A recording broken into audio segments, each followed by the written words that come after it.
She was the invisible girl no one noticed. Until one night, at a wedding, everything changed. What started as a chance meeting with a mysterious stranger soon revealed secrets, heartbreak, and a love story that no one saw coming, from being overlooked in the shadows to becoming the woman who captured a billionaire's heart. This is Bella's story, a journey of love, courage, and discovering her true worth. Bella Martinez adjusted her plain black dress for the 10th time as she stepped into the glittering ballroom of the Riverside Country Club, against the swirl of shimmering designer gowns. The fabric felt almost cheap, a reminder of its humble origin. She had bought it from a discount shop months ago, saving carefully from her modest bookkeeper's salary, just to wear something halfway suitable for her colleague's wedding. The ballroom was a vision, straight out of a film, dazzling. Crystal chandeliers scattered rainbows across polished marble floors, while round tables draped in cream silk gleamed under the lights. Each table boasted a centerpiece of white roses and baby's breath, arranged like art. Bella clutched her tiny purse a little tighter, the sense of being invisible growing with every step she took. Her colleague Jennifer had invited her months earlier, back when their friendship was warmer, but since Jennifer's promotion to senior accountant, the bond had cooled, leaving Bella unsure why she'd even agreed to come. Jennifer, glowing with the chaos of wedding preparations, hadn't had the time, or perhaps the interest, to introduce Bella to anyone. Table 12. Bella murmured to herself after checking the elegant place card. Naturally, it was at the very back, tucked behind an enormous floral arrangement. The kind of table reserved for the acquaintances no one really knew what to do with. Sliding into her seat, Bella noticed most of the chairs at her table were still empty, while laughter and chatter spilled freely from the rest of the room. She picked at her salad, feigning busyness, as her eyes wandered to the head table. Jennifer looked stunning in her flowing white gown, her new husband gazing at her as though she were the only person in the world. Watching them, Bella felt a sudden pang of loneliness so sharp it stole her breath. "Excuse me, is this seat taken?" The deep voice snapped her out of her thoughts. She looked up, and her world seemed to tilt. Standing before her was the most handsome man she had ever seen outside the glossy pages of a magazine. Tall, broad-shouldered, his perfectly tailored tuxedo fit like it had been made for him alone. His dark hair was styled in that effortlessly messy way that probably took an hour to perfect, but it was his eyes that truly held her. A piercing shade of blue-green, sharp and searching, as if he could see right through her. "No, please," Bella managed, gesturing to the empty chair beside her. "It's all yours." He slid into the seat with a smooth grace, and she caught the faint trace of expensive cologne mingling with something warmer, something undeniably him. "Julian Blackstone," he said, extending a hand with an easy, warm smile. "Bella Martinez," she replied, taking his hand. A spark jolted through her at the touch, so strong she almost pulled back, but instead she forced herself to hold on for a polite shake. "I work with Jennifer, or worked with her, before her promotion." Julian's smile deepened, reaching his eyes and crinkling them at the corners. "Ah, the classic wedding guest, abandonment. I know the feeling. I'm actually the groom's cousin, but I had to escape the family interrogation. My aunt is convinced I need to marry her neighbor's daughter." Bella laughed, surprised by how easily the sound escaped her. "That sounds terrifying." "You have no idea," Julian groaned dramatically. "She cornered me during cocktails and started showing me ultrasound photos of her friend's expected grandchild. His expression was so perfectly horrified that Bella couldn't help but giggle. "So, Bella Martinez," Julian said after a moment, leaning back comfortably in his chair, his gaze steady on hers. "What do you do when you're not rescuing mysterious strangers from overzealous matchmaking ants?"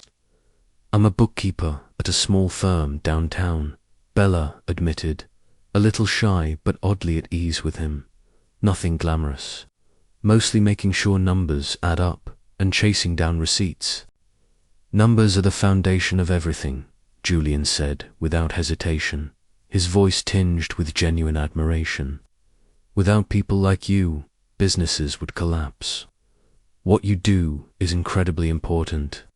Bella blinked, caught off guard. Most people's eyes glazed over when she mentioned her job, but he sounded as if he actually meant it. "What about you?" she asked cautiously. "What do you do?" "I'm in technology," Julian replied, his tone casual but carefully neutral. "Helping companies grow, adapt to new markets." As the evening unfolded, Bella found herself completely drawn into their conversation.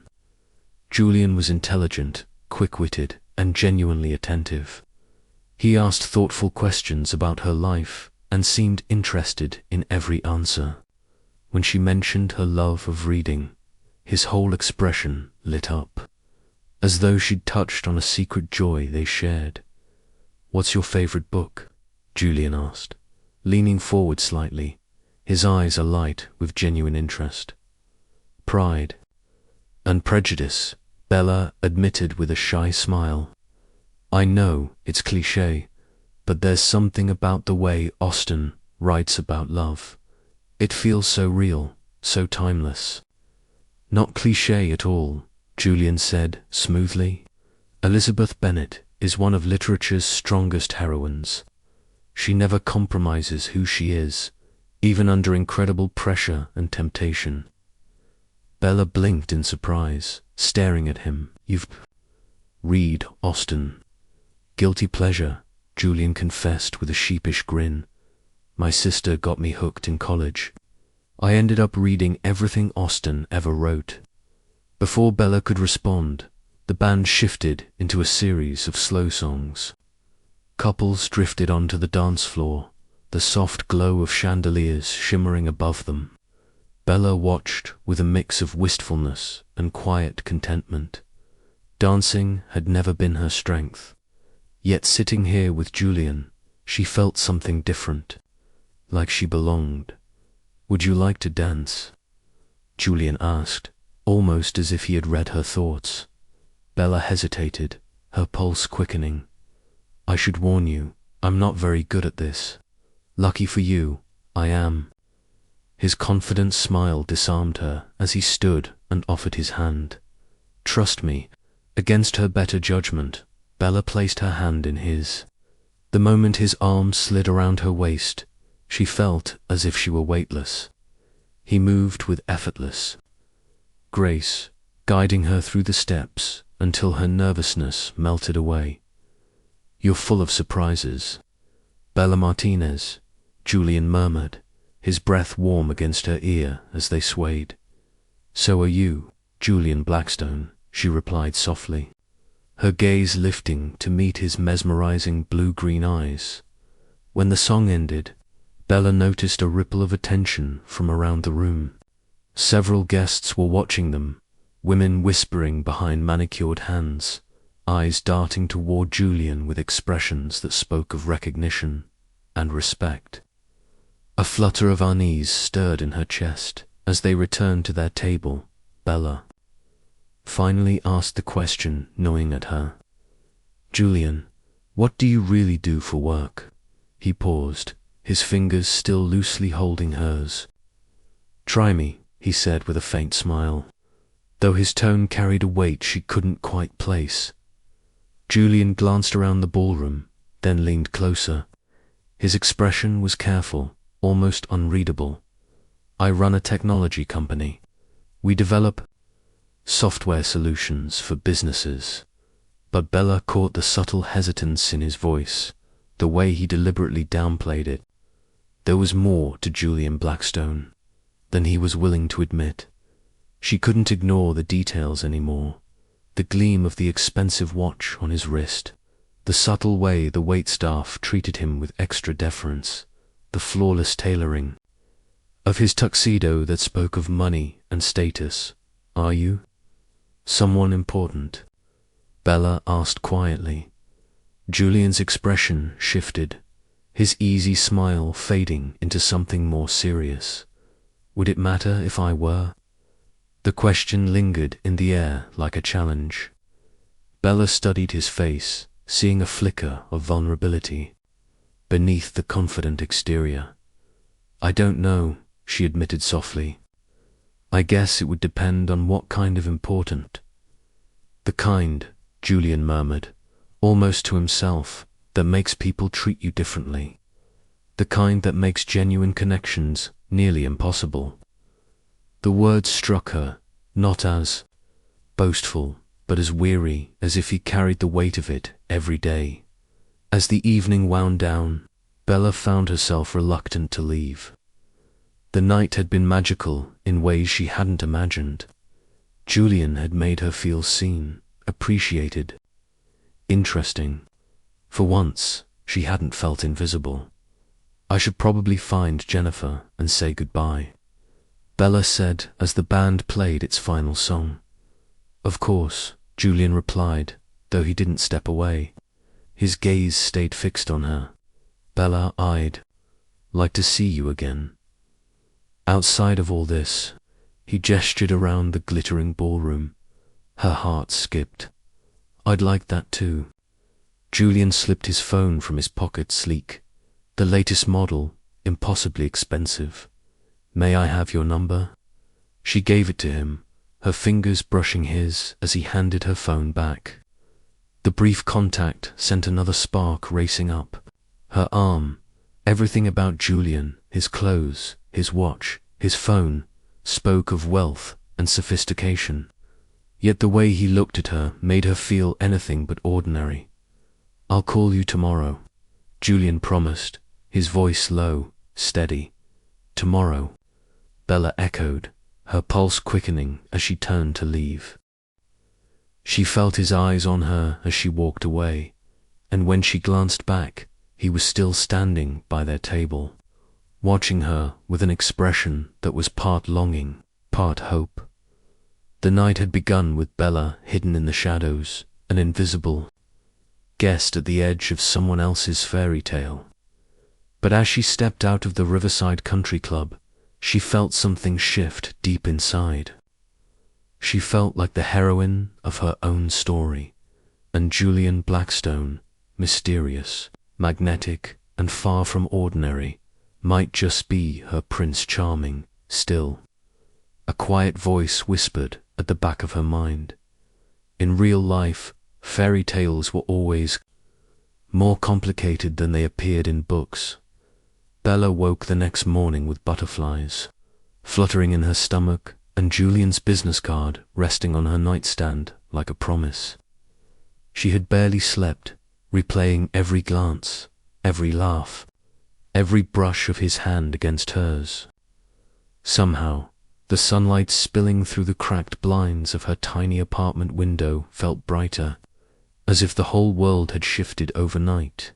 At exactly 10 a.m., her phone buzzed. "Good morning, Bella.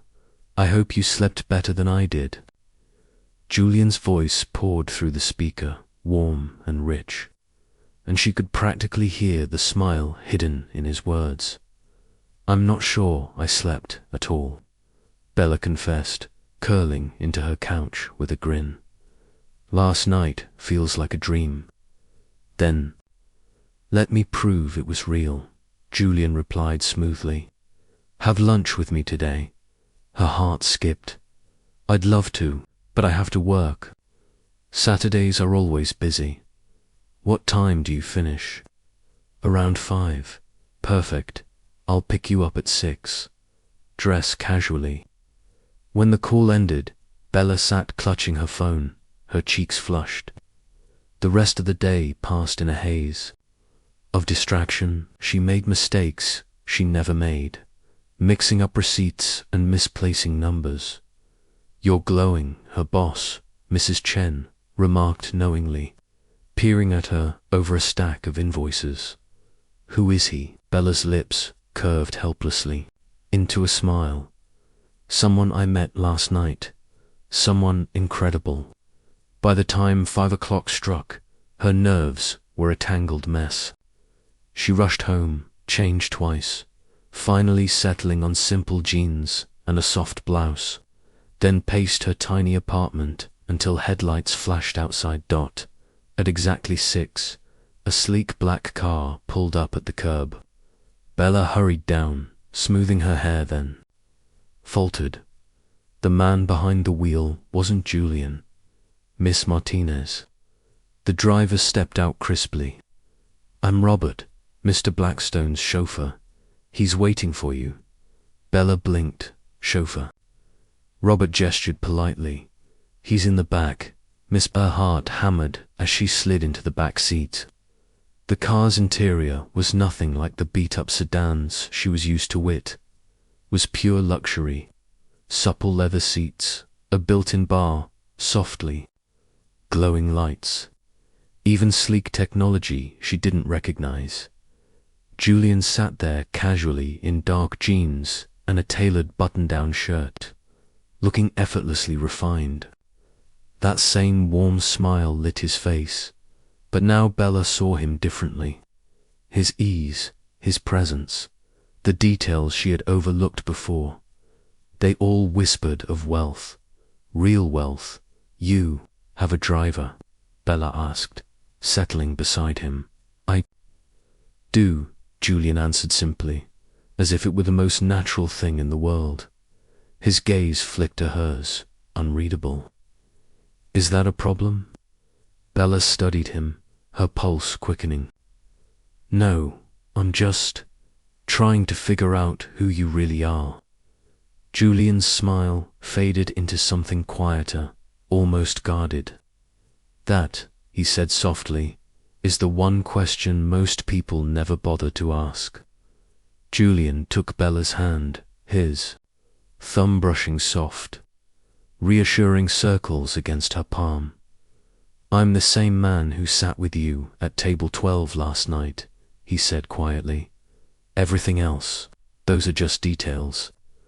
Robert steered the car through districts Bella had only ever seen in glossy magazines or on TV. Skyscrapers pierced the sky, their mirrored facades glowing gold in the sunset. Power and wealth seemed to hum in the air. When they stopped, Bella's breath caught. Before them rose a glass tower that seemed to scrape the clouds. "This is where I live," Julian said as they entered the private elevator. Bella assumed they would stop on one of the upper floors, but the elevator kept climbing until it reached the very top. The doors slid open, and Bella stepped directly into Julian's penthouse. Her eyes widened. Floor-to-ceiling windows revealed the entire city sprawling beneath them, glittering like a sea of stars. The space was vast yet warm, decorated with modern art, sleek furniture, and subtle touches that made it feel lived in rather than staged. "Julian," Bella whispered, turning in a slow circle. "What exactly do you do?" Julian uncorked a bottle of wine that looked older than she was and handed her a glass. "I told you, run a technology company." Bella moved to the window, staring down. At the glittering skyline, this isn't just running a company. This is billionaire territory. Julian came up behind her, close enough that she could feel the warmth of his body. "Does that scare you?" Bella swallowed hard. "Terrifies me. I'm a bookkeeper, Julian. I live in a studio apartment. I buy my groceries with coupons. We're from completely different worlds, are we?" he asked gently. "Because last night, sitting with you at that table, I felt more at home than I have in years." Before Bella could respond, the elevator chimed. The doors opened, and a woman stepped out as if she belonged there. She was striking tall, blonde, dressed in the kind of effortless elegance only wealth could buy. Her tailored outfit screamed designer. Her confidence filled the room. "You missed the conference call with Tokyo," she said smoothly, before her sharp gaze landed on Bella. A polite smile curved her lips, but her eyes were assessing. "Oh, I didn't realize you had company." Julian's voice was steady. "Caroline, this is Bella Martinez." "Bella, this is Caroline Westbrook, my business partner and oldest friend." Caroline's smile tightened ever so slightly. "The bookkeeper Julian hasn't stopped talking about since last night." Bella blinked, caught off guard. "You've heard about me." "Julian cancelled 2 important meetings today because he couldn't focus," Caroline said, her sharp gaze softening as she looked between them. "Which is unprecedented, by the way. Julian usually keeps his personal life completely separate from business." "Caroline," Julian warned, his voice low. "What?" "It's true." Caroline arched a brow, then turned back to Bella. "He's been impossible to work with today. Completely distracted." Bella felt warmth rising to her cheeks, suddenly out of place in the glittering penthouse. "Maybe I should go, no?" Julian's hand reached for hers almost instantly, his touch firm, his voice urgent. "Stay." "Please," Bella hesitated. Every instinct told her to run before she got in too deep, yet something inside her wanted to stay, to learn more about the man who was unraveling everything she thought she knew about herself and the world. I have an early day tomorrow," she said softly. Julian's expression faltered, but his voice was tender, almost pleading. "Don't let this scare you away. Yes, I have money. Yes, my life is complicated. But what I feel for you," his eyes held hers, "that's real." The car ride back to Bella's apartment was quiet, but her thoughts were anything but. The moment she closed her door behind her, she gave in to temptation. She typed Julian Blackstone into her phone. Article after article filled the screen. He wasn't just wealthy, he was astonishingly successful. A tech genius, a visionary, a man who had built Blackstone Dynamics from scratch and revolutionized cloud computing, becoming a billionaire before 30. But the headlines didn't match the man who had looked at her with unguarded warmth, who had listened to her talk about numbers and books like they mattered, who had held her close on the dance floor as if she was fragile and priceless. Her phone buzzed. "I know this is overwhelming." Julian's message read, "Take all the time you need, but please, don't disappear." Bella stared at the words for a long time before replying, "I won't disappear, but I need time to think." 3 days passed. 3 days of scouring every article, every image of him at glittering galas, at charity events, at sleek conferences, always polished, always untouchable, surrounded by women who looked like they belonged, on the covers of glossy magazines. And yet, she remembered the softness in his voice, the way he'd said her name like it was important. Finally, she dialed his number. "Bella." He answered on the first ring, her name exhaled like a prayer. "I want to see you again," she said, her voice firmer than she felt. "Anything," Julian replied immediately. "Whatever you need. I want to know who you really are," Bella said.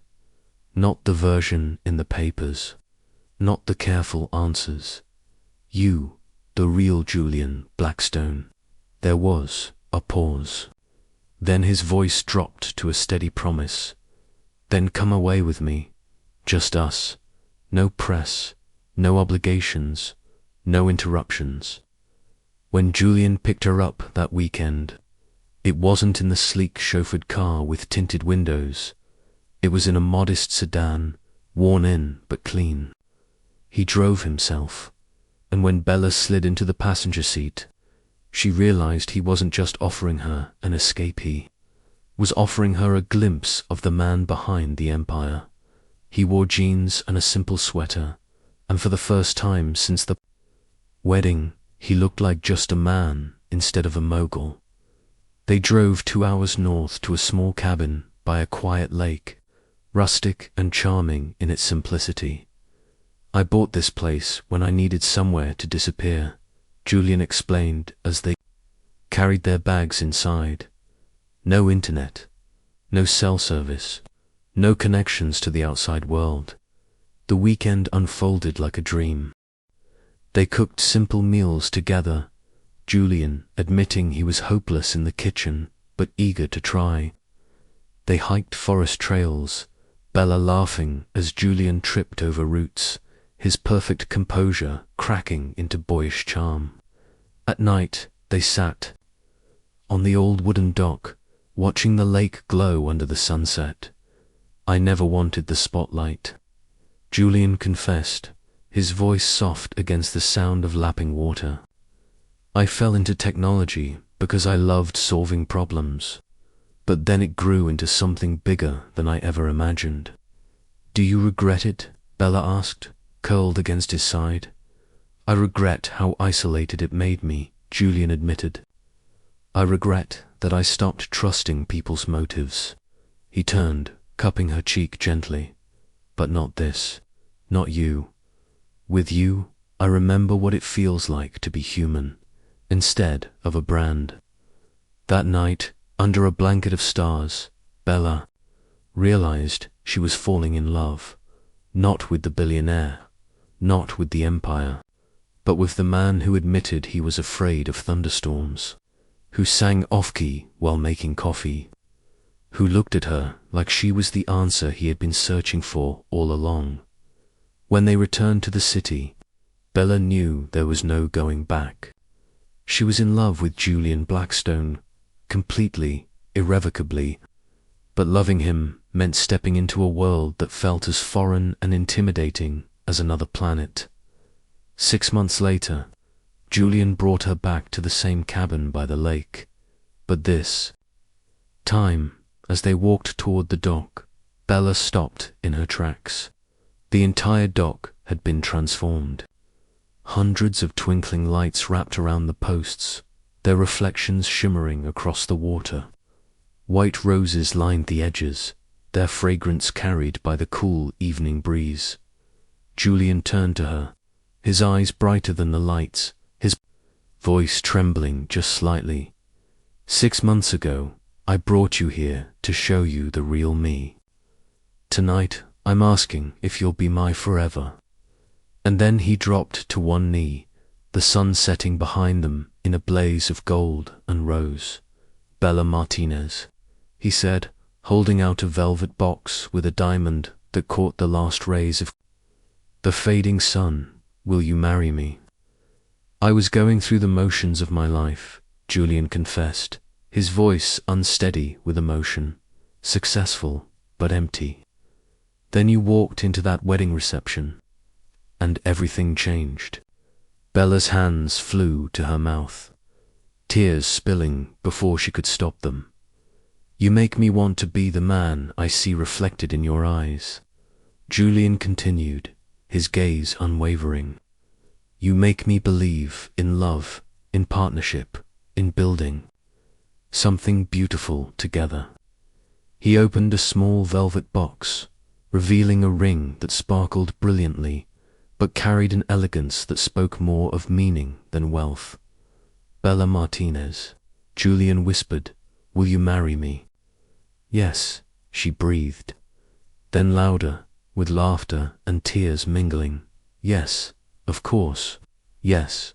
As Julian slipped the ring onto her finger, Bella realized that fairy tales could come true when two people were brave enough to love each other, exactly as they were, billionaire status and all. A year later, Bella walked down the aisle of the same chapel where Jennifer had been married. But this time, she wasn't the invisible guest at the back table. She was the bride, radiant in a simple yet breathtaking gown, walking toward the man who had seen her when she thought she was invisible. Julian stood at the altar, his eyes locked only on her dot. Caroline, now one of Bella's dearest friends, stood proudly as maid of honor. Mrs. Chen and Bella's co-workers filled the front rows, smiling with pride at the woman they had always quietly admired. "You are my greatest adventure," Julian said in his vows, his voice thick with emotion. "My safe harbor and my exciting unknown. You taught me that love isn't about finding someone who fits into your world, but about creating a new one together." "You made me believe I was worth noticing," Bella replied through tears. "Worth loving, worth fighting for." When they kissed, sealing their vows, Bella thought back to the shy, invisible girl who had once sat alone at a wedding reception. That girl had been afraid to take up space, afraid to be seen, afraid to believe she deserved love. But now she knew the truth. Sometimes the most beautiful love stories begin when you think no one is watching, and end when you realize you've been seen all along. Hand in hand, Julian and Bella Blackstone walked out of the chapel, ready to face whatever came next together. They had discovered that love wasn't about erasing differences, but about celebrating them. Not about one person saving the other, but about two people choosing every date to build something beautiful side by side. And in the end, the girl, who once believed she was invisible, had become impossible to ignore. Not because she changed who she was, but because she finally believed she was worth being seen.